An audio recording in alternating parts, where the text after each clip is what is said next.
মুসাল্লির সামনে দিয়ে যাওয়া যাবে না, 40 দিন দাঁড়িয়ে থাকতে হবে, তারপরে যাওয়া যাবে না। এটা কাবাতে হোক আর যেখানেই হোক, সব জায়গাতে এটা নিষেধ। এরপরে ইমামের সামনে দিয়ে যাবে না। যদি কেউ যায়, যেমন এখানে ইমাম সাহেব আছেন, ওনার সামনে দিয়ে যেতে পারেন, তবে কাতার দিয়ে যদি দেখা যায় এখানে 2 জন দাঁড়ানো যাবে, 1 জন দাঁড়ানো যাবে, যেতে পারে, অনুমতি আছে।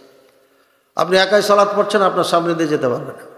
প্রথমে হাত দিয়ে ইশারা, এরপরে মানতেছে না, আবার ইশারা করেন জোরে সোরে, এরপরও যদি না মানে একদম ধাক্কা মারেন। আমি চোখে দেখেছি মসজিদে নববীতে, একদম শুনে নাই, যখন 2 হাত দিয়ে এমন জোরে ধাক্কা দিয়েছে, ওকে 2-3 কাতার দূরে পাঠিয়ে দিয়েছে। সদিয়ান হাদিসের ওপরে কেমন তার আমল করে দেখেন।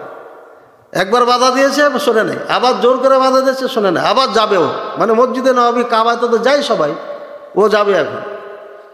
পরে আবার যখন যেতে গিয়েছে, তাদের একদম 2 হাত দিয়ে এক ধাক্কা 2-3 কাতার দূরে ছিল, বুঝলেন?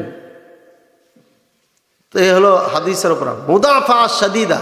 আল্লাহ রাসূল সাল্লাল্লাহু আলাইহি ওয়াসাল্লাম কতল করে দাও, তো কতল শব্দ ব্যবহার হয়েছে, কিন্তু এর ব্যাখ্যা হচ্ছে মুদাফা শাদীদা, মানে জোরে সোরে তাকে অ্যাটাক করো, বাধা দাও। আল্লাহ তাআলা আমাদের বুঝার তৌফিক দান করুন।